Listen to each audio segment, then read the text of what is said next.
Hi అండి, welcome to Hima Hindi channel. ఈరోజు మీకు 9th క్లాస్లో ఉపవాచక్కి సంబంధించిన కల్లు కుమ్హార్కి ఉనా కోటి ఈ లెసన్ గురించి మీకు చెప్దాం అనుకుంటున్నాను.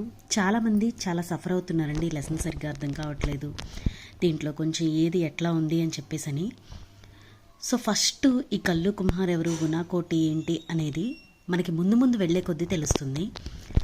దీన్ని రాసింది విక్రమ్ సింహ అండి. లేఖకు చాలా ఇంపార్టెంట్, ముందు మైండ్లో పెట్టుకోండి. దీన్ని రాసింది విక్రమ్ సింహ. फर्स्ट చూడండి, ध्वनि में यह अद्भुत गुण है कि एक क्षण में ही वह आपको किसी दूसरे समय संदर्भ में पहुंचा सकती है. मैं उनमें से नहीं हूँ जो सुबह 4 बजे उठते हैं, 5 बजे तक तैयार हो लेते और फिर लोधी गार्डन पहुंचकर मकबरों और मेम साहिबों की सोहबत में लंबी सैर पर निकलने जाते हैं. मैं आमतौर पर सूर्योदय के साथ उठता हूँ, अपनी चाय खुद बनाता हूँ और फिर चाय और अखबार लेकर लंबी अलसाई सुबह का आनंद लेता हूँ. अक्सर अखबार की खबरों पर मेरा कोई ध्यान नहीं रहता. यह तो सिर्फ दिमाग को कटी पतंग की तरह यूं ही हवा में तैरने देने का एक बहाना है. दरअसल इसे कटी पतंग योगा भी कहा जा सकता है. इसे मैं अपने काफ़ी ऊर्जादायी पाता हूँ और मेरा दृढ़ विश्वास है कि संभवतः इससे मुझे एक और दिन के लिए दुनिया का सामना करने में मदद मिलती है. एक ऐसी दुनिया का सामना करने में जिसका कोई सिर पैर समझ पाने में मैं अब खुद को असमर्थ पाता हूँ. ఇక్కడ చిన్న విషయం అండి, ధ్వని అనేది ఒక అద్భుతమైనటువంటి గుణం. ఏ క్షణమే హి, ఒక్క క్షణంలోనే వह आपको किसी दूसरे समय సందర్భ में పహుంచా జాతా హై. ఈ విషయాన్ని లేఖక్ మనకి ఇక్కడ ఎందుకు చెప్పాడు అని అంటే, చూడండి, ధ్వని అనేది ఒక అద్భుతమైన గుణం. ఒక్క క్షణంలోనే అది మనల్ని వేరే సమయంలోకి సందర్భంలోకి తీసుకొని వెళ్ళిపోతుంది అంటున్నాడు. మనకి వినిపించిన ధ్వని, వెంటనే ఆ ధ్వనిని వినిన్నప్పుడు మన మనస్సు ఏదో లోకంలోకి వెళ్ళిపోతుంది అనే విషయాన్ని చెప్పాడనమాట అక్కడ. మై ఉన్మేసే నెహీ హూ, నేను వాళ్ళల్లో ఉండను అంటున్నాడు. ఎవరిలో ఉండరంట, ఎవరి లెక్కింపులో ఉండనని చెప్తున్నాడు లేఖకి ఇక్కడ.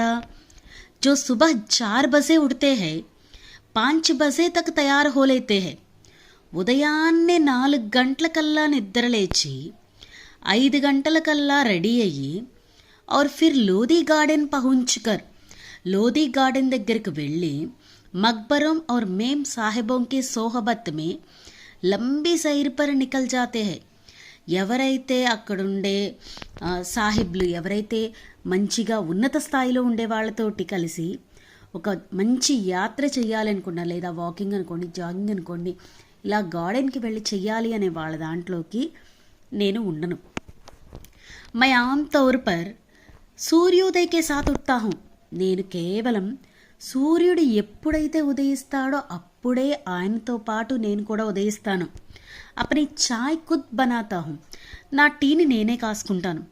और फिर चाय और अखबार को लेकर लंबी अलसाई सुबह का आनंद लेता हूँ.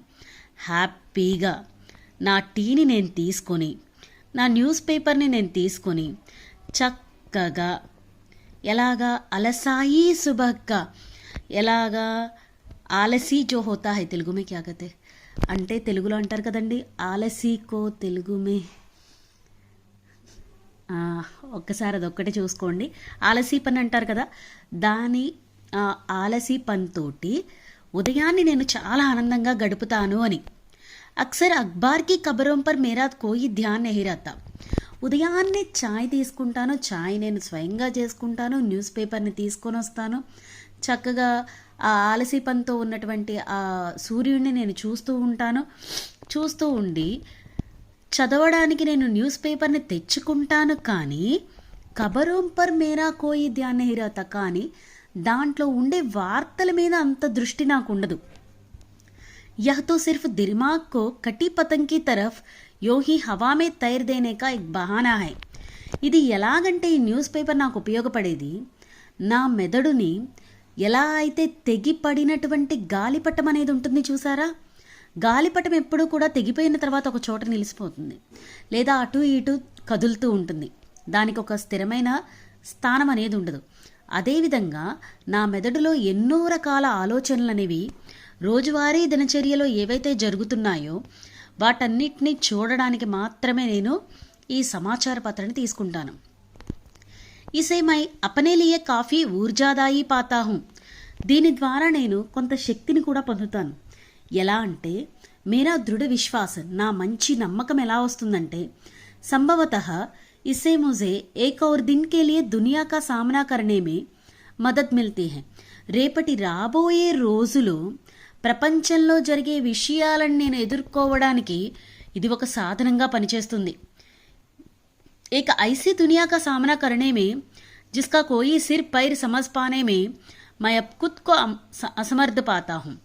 ఇలాంటి ప్రపంచంలోని నేను ముందుకు వెళ్ళడానికి కొన్ని విషయాల్లో తలా తోక అనేది తెలియకుండా నేను ఉంటూ ఉంటాను. అలాంటి విషయాల్లో నేను అసమర్థుణ్ణి అని చెప్తున్నాను అని. అంటే ఇక్కడ తన వ్యక్తిత్వాన్ని గురించి, తను ఎలా అనుకున్నాడో అనే గురించి ఈ ఫస్ట్ పారాగ్రాఫ్లో చెప్పాడండి. అండ్ నెక్స్ట్ పారాగ్రాఫ్ చూడండి. अभी हाल में मेरी इस शांतिपूर्ण दिनचर्या में एक दिन कलल पड़ गया. मैं जगा एक ऐसी कानफाड़ू आवाज से जो तोप दगने और बम फटने जैसी थी. गोया जॉर्ज डब्ल्यू बुश और सद्दाम हुसैन की मेहरबानी से तीसरे विश्व युद्ध की शुरुआत हो चुकी हो. खुदा शुक्र है कि ऐसी कोई बात नहीं थी. చూడండి, అభి హాల్మే ఇప్పుడున్న పరిస్థితి, ఇదంతా అనుకుంటున్నాడు కానీ ఇప్పుడున్న పరిస్థితుల్లో మేరీస్ శాంతిపూర్ణ దినచర్య, ఉదయాన్నే హ్యాపీగా ఎప్పుడైతే సూర్యోదయం అవుతుందో అప్పుడు లేచి, ఎప్పుడైతే ప్రశాంతంగా ఛాయ్ తీసుకొని న్యూస్ పేపర్ చదువుకొని హ్యాపీగా ఉండే రోజువారీ చేసే పని దినచర్య అంటే అది. అలాంటి ప్రశాంతమైన దినచర్యలో ఏక్ దిన్ ఒకరోజు కలల్ పడ్ గయా, కలల్ మానే ఒక బాధ లేకపోతే ఒక ఇబ్బంది అనేది ఏర్పడిందట. మై జగా ఎక్ ఐసీ కాన్ ఫాడు ఆవాజుసే, ఎలా అంటే కర్ణ కఠోరంగా ఉంది అంటారు చూసారా, చెవులో మొత్తం అంతా కూడా చాలా వేగంగా చాలా గట్టిగా వినిపించే శబ్దంతో అతను నిద్ర లేచాడట. ఆ నిద్ర లేవంగానే తన మనసులో ఏమనిపిస్తుంది, జో తోపు దగ్గనే ఔర్ బమ్ ఫట్టనే చేసేతే, అది ఆ సౌండ్ అనేది తనకి ఎలా అనిపిస్తుందంటే ఒక పెద్ద బుల్లెట్ తగిలిందా లేకపోతే బాంబు ఏమన్నా పేలిందా అన్నట్టుగా ఉందట. తన మనసులో ఎప్పుడైతే ఆ బాంబు అనే ఆలోచన వచ్చిందో తన మనసులో ఏమనుకుంటున్నాడు, గోయా జార్జ్ డబ్ల్యూ బుష్ और सद्दाम हुसैन की मेहरबानी से तीसरे विश्व युद्ध की शुरुआत हो चुकी है. ఇంత పెద్ద సౌండ్ వచ్చింది, ఒకవేళ జార్జ్ బుష్ అలాగే సద్దాం హుసేను మళ్ళీ మూడో ప్రపంచ యుద్ధం ఏమైనా స్టార్ట్ చేశారా, వీళ్ళిద్దరూ ఏమైనా కొట్టుకుంటున్నారా అని. ఖుదా కా శుక్ర్ హై ఏ ఐసా కోయి బాత్ నహీ థీ, ఎట్లాంటిది ఏం జరుగుండదులే, భగవంతుడు మంచిగా చేస్తాడు అని అనుకుంటున్నాడు. దరసల్ యహ్తో మహజ్ స్వర్గమే, ఒకవేళ స్వర్గంలో ఉండేటటువంటి చలారహా దేవతాంకా కోయి ఖేల్తా, స్వర్గంలో నడుస్తున్నటువంటి దేవతలు ఉన్నారు కదా, ఆ దేవతలు ఏమన్నా ఆట ఆడుకుంటున్నారా. జిస్కి జలక్ బిజలియోं की चमक और बादलों की गरज के रूप में देखने को मिल रही थी. వాళ్ళ యొక్క ఆటల్లో వచ్చేటటువంటి మెరుపులు మనకి ఇక్కడ ఆకాశంలో మెరుపులుగా వెలుగుతూ ఉన్నాయా. మేఘాలనేవి ఆ గర్జన వాళ్ళు ఆడుకుంటున్నప్పుడు కేరింతలు మనకు ఆ గర్జనగా వినిపిస్తున్నట్టున్నాయి కదా అని చెప్పాను. అయితే అక్కడ ఏం చెప్పాడండి, ఇప్పటిదాకా ఈ బాంబులు ఇవన్నీ అంటున్న సౌండ్లు అంటే ఇక్కడ మనకు అర్థమై ఉండాలి ఏమని, ఆకాశంలోని మేఘాలు ఉరుములు మెరుపుల్ని బట్టి అంటున్నాడు. మైనే కిటికీకే బాహర్ జాంక, నేను కిటికీ బయటకు చూశాను. ఆకాశ్ బాదలోన్సే బరాతా जो सेनापतियों द्वारा त्याग दिए गए सैनिकों की तरह आतंक में एक दूसरे से टकरा रहे थे. मैंने खिड़की से बाहर देखा. ఇక్కడ మై అంటే ఎవరు, లేఖక్ కిటికీలో నుంచి బయటకి చూశాడంట. ఆకాశ్ బాదలోన్సే బరాతా, ఆకాశం అనేది దేనితో నిండిపోయిందండి, మేఘాలతోటి నిండిపోయి ఉంది. ఇందాకడంతా మనం చెప్పుకున్నదంతా అతని యొక్క ఊహ, నిద్ర లేవంగానే తను ఊహించుకున్న ఊహ అన్నమాట అది. ఆకాశం అనేది మేఘాలతో నిండిపోయి ఉంది. ఈ మేఘాలు మళ్ళీ ఎలా ఉన్నాయో ఊహించుకుంటున్నాడు చూడండి. सेनापतियों द्वारा त्याग दिए गए सैनिकों की तरह आतंक में एक दूसरे से टकरा रहे थे. సేనాపతుల ద్వారా సైనికుల్ని ఎవరైతే ఉంటారో వాళ్ళు త్యాగం చేసి వదిలిపెట్టేసి ఉంటారు చూసారా, ఎలా అయితే అలా వదిలిపెట్టేస్తే ఒకరినొకరు కొట్టుకొని వెళ్ళిపోతూ ఉంటారు, ఎవరిని ఎవరు పట్టించుకోరు. అలాగ ఆ విధంగా ఉగ్రవాదులు వీళ్ళు కొట్టేసుకుంటూ ఉన్నట్టుగా పైన ఆకాశంలో మేఘాలనేవి కొట్టుకుంటూ ఉన్నాయట.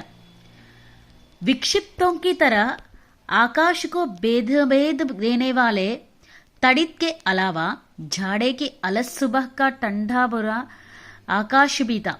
అయితే విక్షిప్తోంకి తర ఒక పాగల్ చేసా పిచ్చివాళ్లలాగా ఉన్నటువంటి ఆకాశం. ఎందుకు పిచ్చివాళ్లలాగా అంటున్నారంటే ఎప్పుడు ఉరుముతుందో తెలియట్లేదు, ఎప్పుడు మెరుస్తుందో తెలియట్లేదు, మేఘాలనేవి ఎప్పుడు కొట్టుకుంటున్నాయో కూడా తెలియట్లేదు. అలాంటి విధానంలో ఉంది కాబట్టి అందుకనే అక్కడ చెప్తున్నాడు. అక్కడ భేద్ దేనేవాలా డిఫరెంట్ టైప్స్లో మనకి కనిపిస్తున్నటువంటి ఆ బిజలీకే అలావా జాడేకి అలసుబహ్కా టండా పూరా ఆకాశ్ బీత. అయితే ఈ అలస్సుబాకి టండా ఏదైతే మనకి ఉదయం అనేది ఉందో దాని యొక్క చల్లదనం అనేది మొత్తం ఆకాశం అంతా ఉందట. జో ప్రకృతికే తాండవక ఇక పృష్ఠభూమి ముహయ్యా కర్ రహా థా.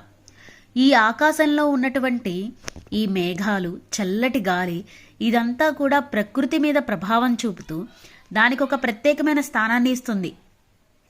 इस तांडव के गर्जन के तर्जन ने मुझे 3 साल पहले त्रिपुरा में उनाकोटी के एक शाम में पहुंच दिया.